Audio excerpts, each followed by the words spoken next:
ఆర్థిక సమీక్షలో వెలుగు చూసినటువంటి సవాళ్లు, స్థిరమైన ద్రవ్యోల్బణం కారణంగా భారత ఆర్థిక వ్యవస్థకు పెను హెచ్చరికలు జారీ చేశారు. అవేంటో ఈ వీడియోలో చూద్దాం. వీడియోని కంటిన్యూ చేయబోయే ముందు మర్చిపోకుండా సబ్స్క్రైబ్ చేయండి, లైక్ చేయండి, 10 మందికి షేర్ చేయండి.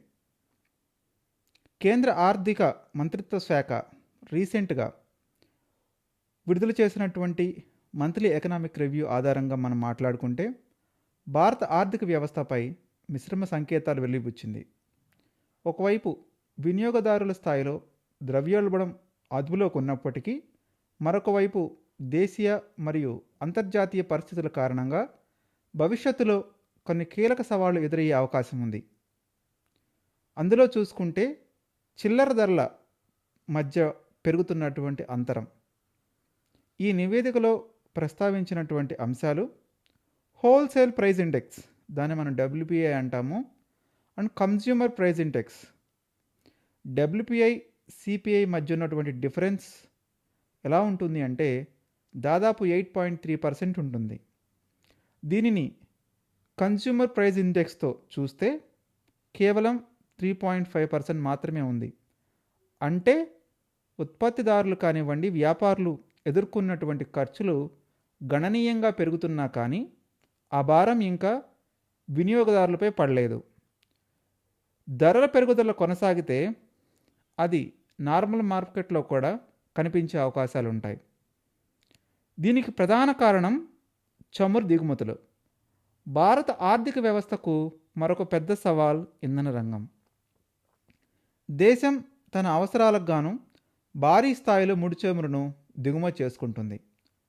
2014లో ఇండియా అరౌండ్ 77.6% దిగుమతులపై ఆధారపడగా ఇప్పుడు 88.6% చేరుకుంది. అంటే 10% పెరుగుదల కనిపించింది ఈ 12 ఏళ్లలో.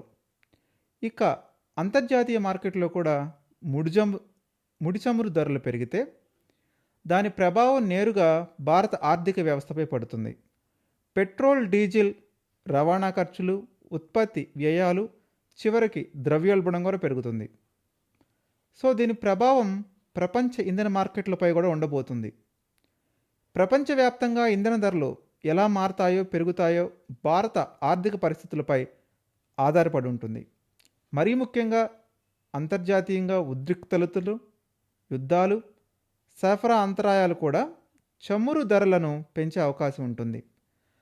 దీనివల్ల భారతదేశం అదనపు ఆర్థిక ఒత్తిడిని ఎదుర్కోవాల్సి వస్తుంది. దీంతో పాటుగా ప్రస్తుతం ఎలినినో ప్రభావం, వర్షాభావం, ఇది వ్యవసాయానికి ముప్పుగా పరిణమించిపోతుంది. మనకున్నటువంటి మాన్సూన్ పరిస్థితులు కూడా అంతగా బాగోలేవు.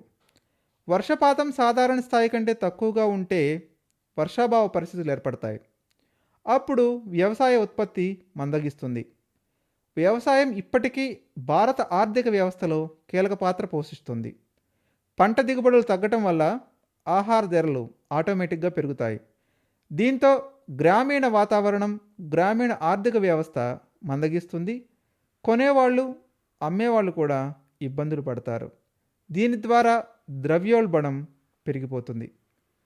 ఇప్పుడు ప్రపంచ ఆర్థిక వ్యవస్థ కూడా మందగమన స్థితిలో ఉంది. ప్రపంచంలో ఒకవైపు యుద్ధం, మరొక వైపు ద్రవ్యోల్బణం కారణంగా అనిశ్చిత పరిస్థితులు ఎదుర్కొంటుంది ఆర్థిక వ్యవస్థ.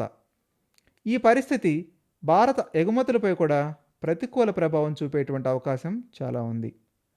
అంతర్జాతీయ డిమాండ్ తగ్గితే భారత ఉత్పత్తులు, సేవలకు విదేశీ మార్కెట్లో డిమాండ్ ఆటోమేటిక్గా తగ్గుతుంది. దీంతో ఎగుమతుల వృద్ధి మందగించే ప్రమాదం చాలా ఉంది. ప్రజలు ఎక్కువగా ఖర్చు చేస్తే ఆర్థిక కార్యకలాపాలు వేగవంతమవుతాయి. అయితే వినిమయ వ్యయం పెరగాలంటే ఉపాధి అవకాశాలు పెరగాలి, ప్రజలకు ఆదాయం రావాలి. భారత ఆర్థిక వృద్ధిలో ప్రైవేట్ కన్జంప్షన్ ఎక్స్పెండిచర్ అత్యంత కీలకమైనటువంటి అంశం. ఉపాధి, ఆదాయ వృద్ధి బలహీనపడితే వినిమయ యోగం తగ్గాక ఆర్థిక వృద్ధి మందగించే అవకాశం ఉంటుంది. దీని ద్వారా ఉపాధి, ఆదాయం, వినియోగం పరస్పరంగా కలహించుకునే అవకాశం ఉంటుంది.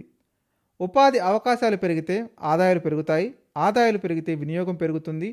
వినియోగం పెరిగితే ఉత్పత్తి, పెట్టుబడులు, ఆర్థిక వృద్ధి మరింతగా బలపడతాయి.